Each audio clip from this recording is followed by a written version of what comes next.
नमस्कार साथियों, स्वागत है आप सभी का आपका अपना online platform RKS education official में। तो साथियों, आज हम चर्चा करने जा रहे हैं बिहार एसएससी के माध्यम से जो भी वैकेंसी आई है उसके बारे में। बिहार एसएससी के द्वारा 3 वैकेंसी अभी पूरा करना बाकी है। एक का नोटिफिकेशन नंबर है 6/25, एक का है 5/25 और दूसरा का है 2/23 प्लस 23A। ये दोनों सामूहिक रूप से 23 को 23A में मर्ज कर दिया गया है। ये है ऑफिस अटेंडेंस कार्यालय परिचारी की वैकेंसी का नोटिस है। और ये है ज्ञापन नोटिफिकेशन संख्या किसका है? चतुर्थ BSSC fourth graduate level exam के लिए है वैकेंसी का। और ये है बीएसएससी इंटर लेवल वैकेंसी का नोटिफिकेशन नंबर है। तो साथियों, अब क्या कर दिया है कि बिहार एसएससी ने एक नया रूल लागू कर दिया गया है। और उस रूल में क्या बोला गया है कि जितने भी संविदा कर्मी है उसको 25 नंबर की अधिमानता दी जाएगी।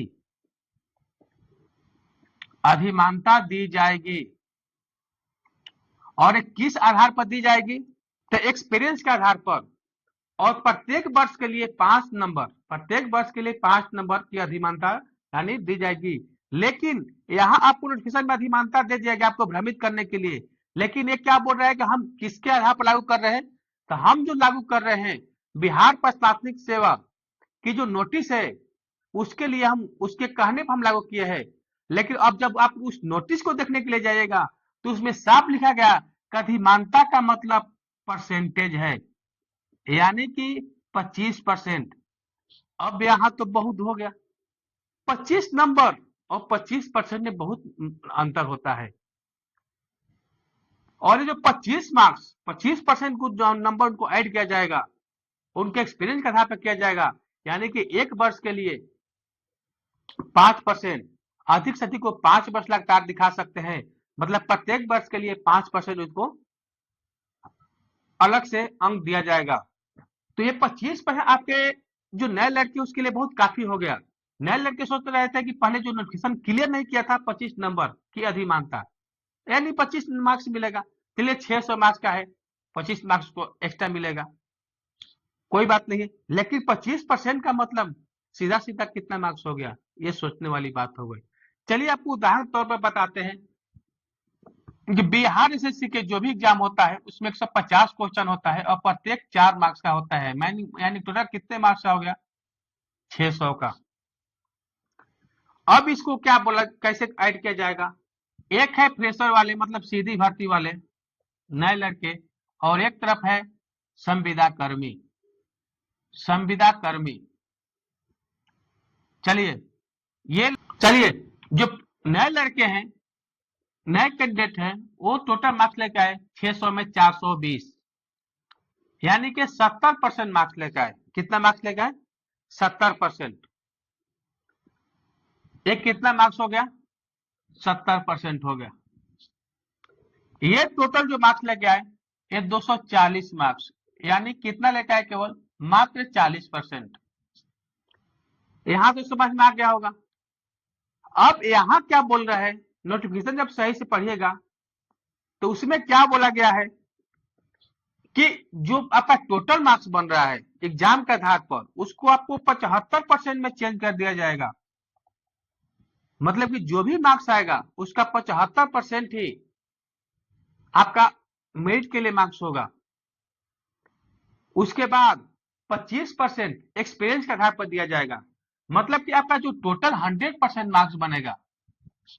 अगर आपको समझने में दिक्कत आ रही है तो चलिए आपको बात है रेलवे की तर्ज पर। रेलवे की तर्ज पर देखते होंगे ALP की वैकेंसी होती है, असिस्टेंट लोको पायलट की जो वैकेंसी होती है, इसमें 2 एग्जाम होता है। एक होता है रिटन टेस्ट और दूसरा होता है साइको। तो इसमें क्या होता है कि रिटन टेस्ट से आपका 70% मार्क्स उठाया जाता है। जितना भी आपका रिटर्न में आए, उसे 70% उठाया जाता है। उसके बाद साइको से आपका जितना ही मार्क्स आता है उसका 30% मार्क्स ऐड करके आपका मेरिट लिस्ट तैयार किया जाता है। यही रूल इसमें भी लागू है। कि जो भी आपका मार्क्स आएगा, जो भी आपका मार्क्स आएगा उसका 75%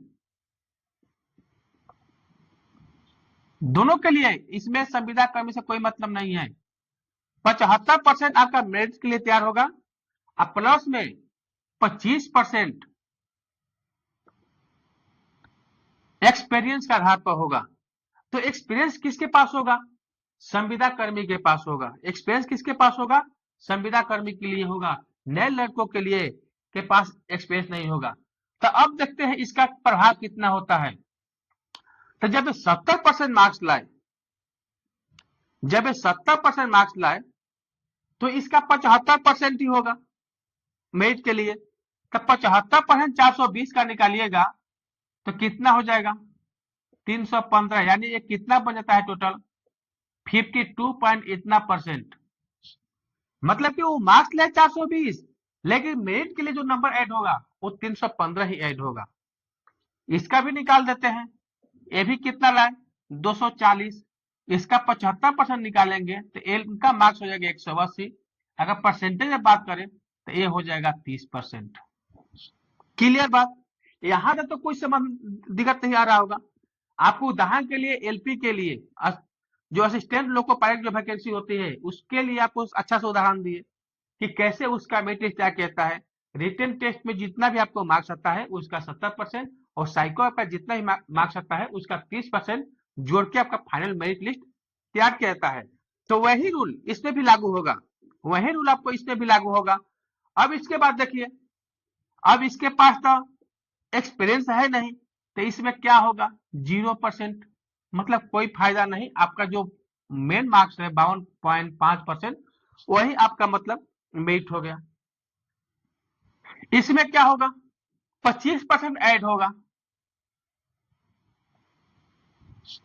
25% आपका अलग से ऐड होगा और 25% का मतलब कितना हुआ? 30 अब 25 कितना हो गया? 55% आपका टोटल मार्क्स बना। जो मतलब मेरिट जो बना आपका कितना बना? 55% और इसका रह गया 52.5%। मतलब ये 40% लाकर इसका सिलेक्शन हो गया। आप 70% लाए फिर भी आपका सिलेक्शन नहीं हो पाया। तो ये सोचिए, ये सरासर नए लोगों के साथ धोखा दिया जा रहा है। अगर इनको संविदा कर्मी के प्रति, संविदा कर्मी के प्रति इतना ही दयावान होना था, इतना ही उस पर दयालुता दिखाना था तो उसके लिए सीट रिजर्व कर देते कि चलिए 20% या 50%, मतलब जो भी हो इतना सीट उनके लिए है। तो ये भी क्लियर नहीं कर रहे हैं और ये भी क्लियर नहीं कर रहे कि टोटल संविदा कर्मी की संख्या क्या है। टोटल संविदा कर्मी की संख्या क्या है? चलिए आपको एक बार फिर बता देते हैं कि जो बिहार एसएससी के द्वारा जो भी वैकेंसी निकाली गई है या जो भी वैकेंसी आने वाली है उसका मेरिट लिस्ट कैसे तैयार होगा। तो मेरिट लिस्ट तैयार करने का दो तरीका है। एक तो आपका टोटल हो गया 100% मार्क्स, आपका जो भी आएगा मार्क्स उससे 75% लिया जाएगा। जो भी मार्क्स आएगा मेरिट के लिए आपका 75% ही मार्क्स लिया जाएगा।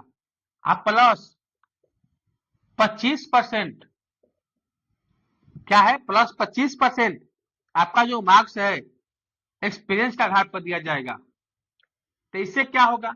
जिसके पास एक्सपीरियंस होगा उसका तो मार्क्स फुल में फुल 100 हो जाएगा, क्योंकि 75% तो ऐसे हो गया। आप प्लस में 25% ऐसे लोगे तो उसका तो 100% हो जाएगा। और जिसका नहीं है उसका क्या रहेगा? 75% ही रहेगा। तो यहाँ पर नए लड़के जो भी है उसको सबसे ज्यादा नुकसान है। बहुत लोग सोच रहे हैं कि ये तो केवल बिहार के लिए लागू, बिहार एसएससी के लागू है। तो ऐसा पर गलत सोचना है। ये आगे चलकर देखिए, ये आगे चल के सबके लिए होने वाली है। तो साथियों, आज हम आपको बताए हैं कि जो भर्ती के नाम पर, संविदा कर्मी के नाम पर जो भर्ती घोटाला किया जा रहा है उसके बारे में सोचो। आखिर ऐसा क्यों बोला जा रहा है? आखिर संविदा कर्मी के लिए इतना बड़ा फैसला क्यों उठाया गया? इसका मेन रीजन है कि संविदा कर्मी पर अधिकांश वही लोग हैं जिसके रिश्तेदार या तो बड़े पद पर है, या बड़े मंत्री है, या बड़े पैसे वाले हैं। वो लोग क्या करते हैं कि पहले अपने आदमी को, पहले अपने रिलेशन वाले को, पहले अपने पहचान वाले को संविदा के आधार पर काम करवाना स्टार्ट करवा दिए, और फिर उसको परमानेंट जॉब दिलाने के लिए इस संविदा कर्मी का खेल खेल दिए, ताकि उनके जो अपने रिश्तेदार है उनका चयन हो सके, और आने वाला जो भी नए लड़के उनका चयन ना हो सके।